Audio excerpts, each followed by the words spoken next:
Bu kim? Bu odam Allohdan so'ramagan narsasi qolmagan. Ammo ishonmaydi. Bular men kabi sohiblari ishonmaydigan muhabbatlar, baxtlar, omadlar. Insoniyat bir narsani anglashi kerak. Bizlar faqat sizlarning ishonchingiz bilan bormiz. Shu filmni tanidingizmi? Ha, bu o'sha mashhur film Omad. Men juda ham yaxshi ko'rib ko'raman, chunki unda chuqur ma'no bor. Haqiqatdan ko'p insonlarda shunaqa savol bo'ladi. Nimaga niyatlarim amalga oshmayapti? Duolarim ijobat bo'lmayapti?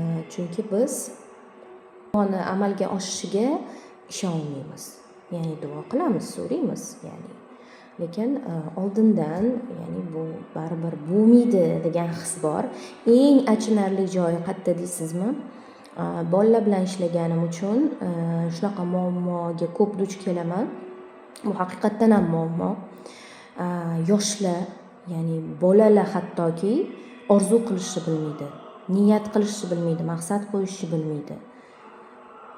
Keyingi reelsda men aynan maqsad haqida gapiraman.